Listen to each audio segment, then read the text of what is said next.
قرآن مجید میں اللہ رب العالمین نے سب انسانوں سے ایک سوال کیا، بہت فکر انگیز اور کمال کا سوچنے لائق سوال ہے۔ رب فرما رہا ہے، اللہ کی طرف سے یہ کوئسچن ہم سب کے لیے قرآن میں موجود ہے۔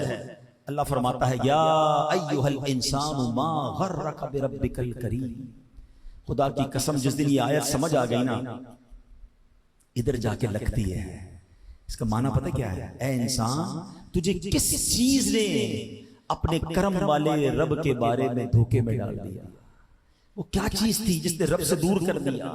وہ کیا مال کی محبت تھی، کیا دنیا کی محبت تھی، کیا اللہ اکبر غلط کاموں کی محبت تھی جس نے تجھے اپنے رب سے دھوکے میں ڈال دیا؟ رب سے دور ہو گیا۔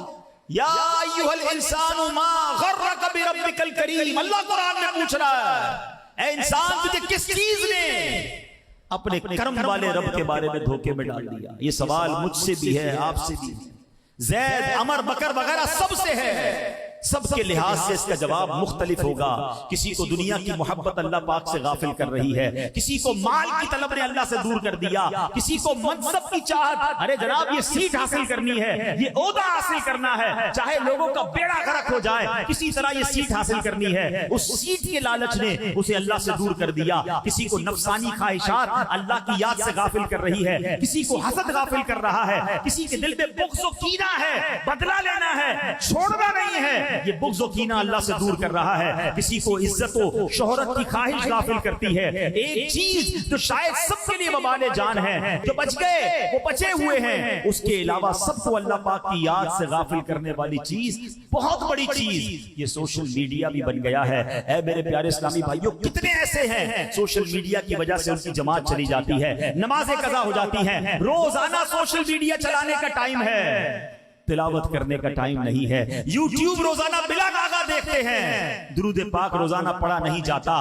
واٹس ایپ پر سٹیٹس روزانہ دیکھتے ہیں بلکہ بار بار دیکھتے ہیں، اللہ پاک کی یاد روزانہ نہیں آتی، فیس بک پر اپنی پوسٹ لگا کر بار بار دیکھتے لائکس کتنے ہو گئے، فالو کتنے ہو گئے، مسجد میں ہیں، بازار میں ہیں، مارکیٹ میں ہیں، کسی ہوٹل پر بیٹھے ہیں، بلکہ کسی بزرگ کے مزار پر پہنچ جائیں، کسی اجتماع میں ہو، محفل میں ہو، بلکہ کسی اللہ والے کے قدموں پہ بھی پہنچ جائیں نا، جہاں دعائیں قبول ہو رہی ہیں وہاں بھی دماغ سوشل میڈیا پہ لگا ہے۔ بلکہ دیکھا یہ گیا کہ مکے میں، مدینے میں، کعبے کے سامنے سیلفی لینی ہے، ابھی ابھی اپلوڈ کرنا ہے، لائیو کرنا ہے، پھر دیکھنا ہے کتنے فالوور، کتنے لائکس۔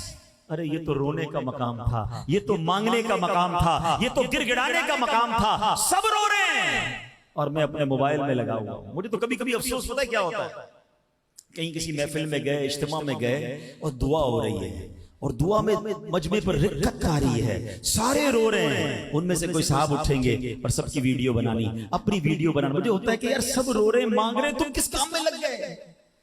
کیا تماشا لگا ہوا ہے۔ کاش یہ بات سمجھ آ جائے۔ پچھلے دنوں میں بغداد شریف میں تھا، یقین کرے کتنوں کو سمجھایا، ہو سکتا ہے میری اس بات سے کتنے ناراض بھی ہو گئے ہوں گے، مگر مجھے میرے دل کی ایک بات بتائیں۔ مثال کے طور پہ کوئی مشہور آدمی، اب کوئی کتنا ہی مشہور کیوں نہ ہو، غوث پاک کی بارگاہ میں آیا تو مرید ہی آیا ہے نا، غلام ہی آیا ہے نا، اتنی بڑی بارگاہ میں کیوں آیا ہے؟ وہ بھی خیرات لینے آیا، اللہ کی بارگاہ میں دعا کرنے آیا ہے۔ اب اس دربار میں، دربار کو چھوڑ کر سب لوگ اس کے پیچھے، اس کی تصویریں، اس کے ساتھ سیلفی۔ میں نے کہا مجھے ایک بات بتاؤ، ایک بادشاہ کا دربار ہو، اس بادشاہ کے دربار میں غلام آ جائے، اسی بادشاہ کا غلام آ جائے، اور تم بادشاہ کو چھوڑ کر غلام پر توجہ دو، یہ کیسی بات ہے؟ جہاں غوث پاک موجود ہیں، امام حسین کے روضے میں امام حسین موجود ہیں، مولا علی کے روضے میں مولا علی موجود ہیں، مدینے پاک میں نبی پاک موجود ہیں، اور آپ ادھر کیا کیا کر رہے ہیں؟ اس کے ساتھ سیلفی، بھاگ بھاگ کے اس کے ساتھ سیلفی۔ خدا کے واسطے یہ سب کام چھوڑ دیں، وہ بھی ایک غلام ہے جو اپنے آقا کی بارگاہ میں آیا ہے، اس کو اپنی حاضری دینے دیں، آپ اپنی حاضری دیں۔ یہ مقام ان چیزوں کے نہیں ہیں، یہ قبولیت کی گھڑیاں ہوا کرتی ہیں، مگر اس سوشل میڈیا نے دماغ کو چینج کر دیا ہے۔ علماء کرام کے پاس، نیک لوگوں کے پاس پہلے لوگ آ کر کیا کہتے تھے؟ حضرت دعا کر دیں، مغفرت کی دعا کر دیں، حضرت ہمارا یہ مسئلہ ہے دعا کر دیں۔ اب یقین کریں اب 90% لوگ دعا نہیں کراتے، حضرت ایک سیلفی لے لیں، ختم، دعا کی کوئی ضرورت نہیں ہے، ہمیں بس سیلفی چاہیے آپ کے ساتھ۔ ہمارا فوکس چینج ہو گیا ہے، یہ مسکرانے کی ہنسنے کی بات نہیں ہے، یہ افسردگی کی بات ہے کہ ہم چینج ہوتے جا رہے ہیں، اور آج ہم چینج ہوئے، ہمارے بچوں کا آگے والی نسلوں میں کیا حال ہوگا؟ قرآن کہہ رہا ہے، رب فرما رہا ہے میرے بندے، اے انسانوں، تمہیں کس چیز نے دور کر دیا، دھوکے میں ڈال دیا کرم والے رب سے۔